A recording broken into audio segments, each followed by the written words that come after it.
एक middle class housewife अपनी तमाम दिन की थका देने वाली रूटीन में अक्सर औक़ात अपने आप को बिल्कुल फ़रामोश कर देती है और ये फ़रामोशी सुस्ती, काहली और बाज़ों का चिड़चिड़ापन और आगे बढ़ते बढ़ते बीमारियों में ढल जाता है। जी हाँ, अस्सलामुअलैकुम। तो कैसी है मेरी यूट्यूब फैमिली? उम्मीद करती हूँ कि आप खैरियत से होंगी और अपने घरों में हिफ्ज़ व अमान में होंगी।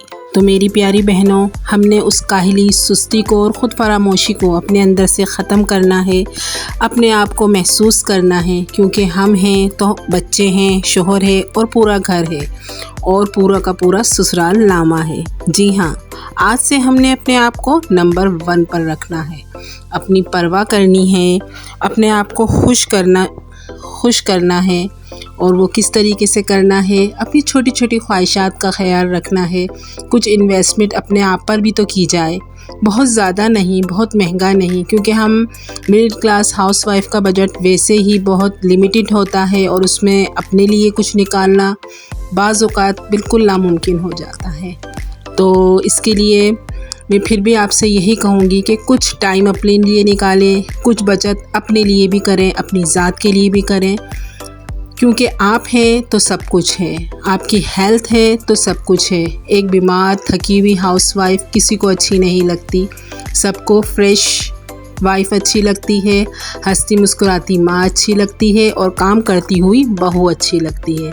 तो उसके लिए ज़रूरी है कि हम अपना ख़याल रखें और अपने आप पर तवज्जो दें और खुश रहें। आपको एक बात बताऊं, हमें ज़िंदगी है ना, बस एक ही दफ़ा मिली है ये।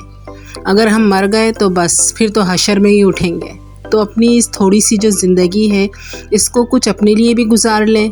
पहले शादी से पहले इंसान माँ बाप के उस पर चलता है, जो माँ बाप कहते हैं। अक्सर माँ यही कहती हैं कि भाई ससुराल जाकर अपनी ख्वाहिशात पूरी करना, अपनी मर्ज़ी करना। और जनाब जब ससुराल आता है तो ये कह दिया जाता है कि ये तुम्हारा मेका नहीं है, यहाँ पर सोच समझ कर रहना है। फिर एक लड़की, एक औरत जब वो बन जाती है, माँ बन जाती है, तो इन्हीं कामों में, अब सेक्रीफाइस की, कुर्बानियों की भूल भुलैयों में बिल्कुल अपने आप को भुला देती है। तो मेरी उन तमाम बहनों से यही गुजारिश है कि अपने आप को ज़िंदा कीजिए। जी हाँ, अपने आप को ज़िंदा कीजिए, अपने लिए सोचिए। अपने बारे में भी वो कौन सी चीज़ें हैं जो आपको खुश करती हैं, तो आज ही से उन चीज़ों की लिस्ट बनाइए। उन चीज़ों का मतलब, कभी भी कोई लड़की या कोई औरत है वो मादी चीज़ों से इतनी खुश नहीं होती, उसकी छोटी छोटी ख्वाहिशात होती हैं।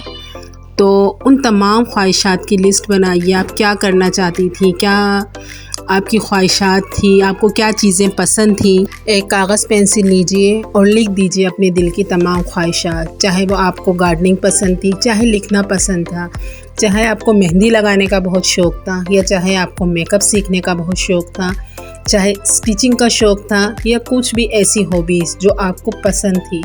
अपने लिए उन तमाम कामों के लिए टाइम निकालिए, उन तमाम ख्वाहिशात के लिए, हॉबीज़ के लिए टाइम निकालिए जो आपको खुश करती हैं, जो आपको ज़िंदा करती हैं, जिनसे आपको खुशी मिलती है। बहुत ज़्यादा टाइम नहीं, 15 मिनट, 20 मिनट इनफ है। 30 मिनट, आधा घंटा अपनी ज़िंदगी को दीजिए। आप उससे अपने आप को बहुत फ्रेश फील करेंगी कि ऐसा लगेगा कि हाँ, आपके अंदर आप ज़िंदा हैं, आपके अंदर आप खुश हैं।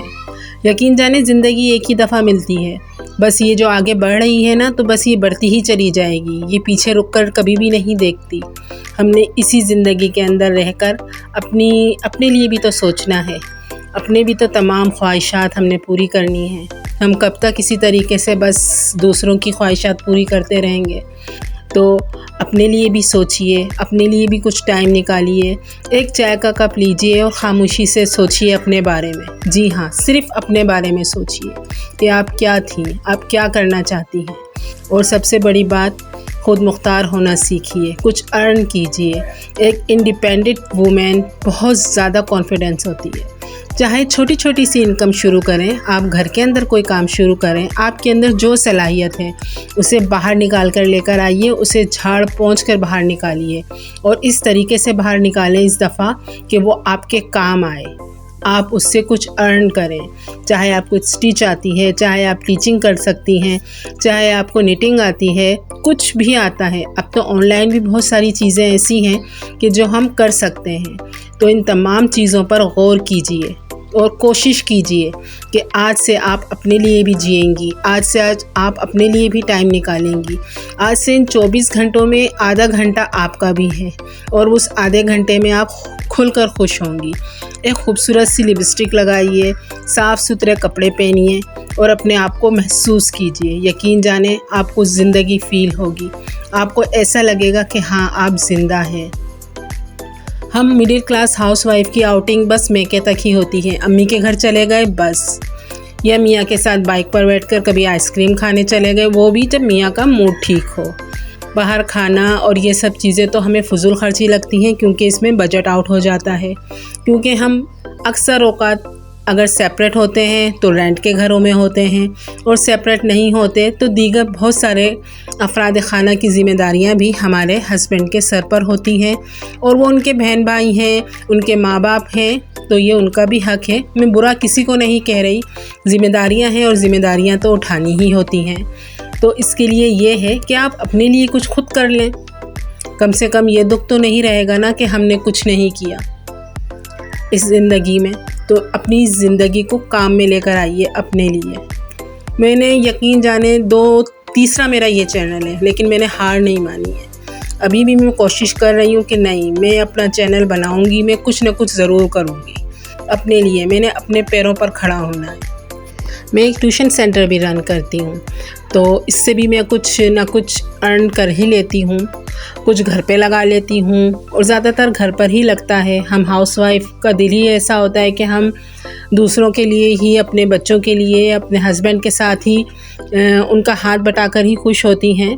लेकिन ये है कि कुछ अपने लिए भी कर लेती हूँ, तो सेटिस्फेक्शन तो होती है ना एक। तो इसी तरीके से आप भी कीजिए, और यकीन जाने अपने पैरों पर खड़ा होने की कोई उम्र नहीं होती। आप ये मत सोचिए कि आपकी शादी को 8 साल हो गए हैं, 10 साल हो गए हैं, 15 साल हो गए। मेरी शादी को 21 साल हो गए, और मैंने कोशिश शुरू करी है कि अब मैं अपना YouTube चैनल चलाकर ही दम लूँगी, और इसमें मुझे आप लोगों की सपोर्ट की बहुत ज़रूरत है। तो प्लीज़ मेरी वो बहनें जिनको मेरी वीडियो ज़रा सी भी अच्छी लगी हो, तो मेरे चैनल को सब्सक्राइब कीजिएगा, वीडियो को लाइक कीजिएगा, एंड फ्रेंड्स एंड फैमिली में लाजमी शेयर कीजिएगा। और अपने लिए टाइम निकालने के लिए ज़रूरी ये है कि आप हर काम टाइम पर सर अंजाम दें। आप उस वक्त तक अपने लिए टाइम नहीं निकाल पाएंगी कि जब तक आप अपना काम टाइम पर नहीं करेंगी। ईद आने वाली है, लेकिन मैंने अपने सारे कपड़े प्रेस करके रख दिए हैं, तीनों दिन के। और मैं इस तरीके से नहीं करती कि एक साथ शॉपिंग कर ली, सारे कपड़े मैंने एक इकट्ठा ही लिया है। मैं बजट बनाती हूँ, थोड़े थोड़े कपड़े करके मैं हर चीज़ शॉपिंग जो भी है मैं थोड़ी थोड़ी करके करती हूँ। ईद आने से पहले, बकरीद आने से पहले, उससे ये होता है कि मेरे तमाम काम सरअंजाम पा जाते हैं टाइम पर, और उससे मुझे ये फ़ायदा होता है कि मेरी जेब पर भी भारी नहीं होता। तो इसी तरीके की छोटी छोटी बचतें करके आप अपने लिए भी बहुत कुछ कर सकती हैं। जिस तरीके से हम घर के लिए, बच्चों के लिए करते हैं, इसी तरीके से आप अपने लिए भी कीजिए। अपने लिए ज़िंदा रहना शुरू कीजिए, अपने लिए खुश होना सीखिए। यकीन जाने आप अपने आप को बहुत फ्रेश फील करेंगी, आप अपने आप को बहुत यंग फील करेंगी। ज़िंदगी एक ही दफ़ा मिली है, ये बात मैं आपको फिर कह रही हूँ कि ज़िंदगी एक दफ़ा मिली है, उसे खुशी खुशी गुजारिए। सास ससुर, नंदे, देवरानियाँ, जिठानियाँ, इन तमाम झगड़ों से दूर हो जाइए। जो कहता है कहने दीजिए, आप सही हम गलत, बात ख़त्म। बस आज से आपने अपने लिए जीना है। आपका मेंटल पीस आपके लिए बहुत ज़रूरी है, क्योंकि आपने अपने घर को, अपने बच्चों को तवज्जो देनी है, और एक खूबसूरत घर बनाना है, और एक खूबसूरत ज़िंदगी गुजारनी है। बहुत सारा टाइम गुज़र गया है, लेकिन बहुत सारा टाइम बाकी भी तो है। उम्मीद पर दुनिया कायम है। उठिए और आज से ही अपने लिए टाइम मैनेज कीजिए। अपने लिए आधा घंटा निकालना शुरू कीजिए, और उस आधे घंटे में अपनी ज़िंदगी को जीना शुरू कीजिए। लेकिन उससे पहले प्लीज़ मेरे चैनल को सब्सक्राइब कीजिए और वीडियो को लाइक कीजिए, और एक प्यारा सा कमेंट्स ज़रूर कीजिएगा। मुझे आपके कमेंट्स का बेहद इंतज़ार रहता है, लेकिन मैं हर बार मायूस ही हो जाती हूँ कि मेरी बहनें मुझे कोई कमेंट्स नहीं करती हैं। तो प्लीज़ मुझे भी मोटिवेट कीजिए, मुझे आपकी सपोर्ट की बेहद ज़रूरत है। तो अब तक के लिए इतना ही। अपनी बहन को इजाज़त दीजिए इस दुआ के साथ कि सब अपने घरों में खुश व खुर्रम रहें, आबाद रहें। अल्लाह हाफिज़।